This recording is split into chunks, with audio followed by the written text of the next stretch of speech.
How many of you were aware that the 2005 horror film The Exorcism of Emily Rose was based on a true story?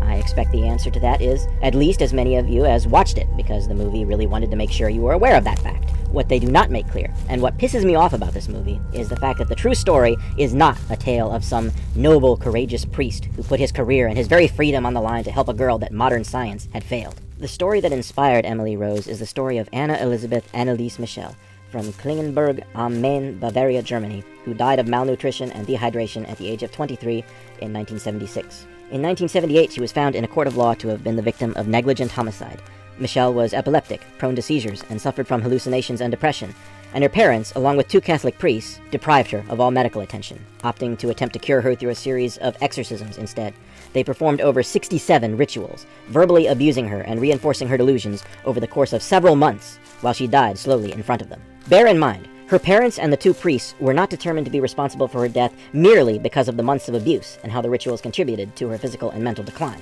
They were determined to be responsible because they cut her off from the medical care that might have been able to keep her alive. They watched her waste away in agony over months and deprived her of life-saving care, putting their trust in the exorcisms to the exclusion of all else. And in spite of this, in spite of the fact that they were found to be guilty of homicide, in spite of the understanding that they could have performed their rituals and gotten her the life-saving care that she needed in addition to performing these rituals, they were sentenced to nothing more than 3 years of probation. Though guilty of homicide, their crimes were trivialized as having been done with the best intentions and having been an expression of their religious liberties. Even if one were to take pity on her parents and dismiss their crimes as being the actions of mere simple-minded folks who had gotten taken in by a deadly scam,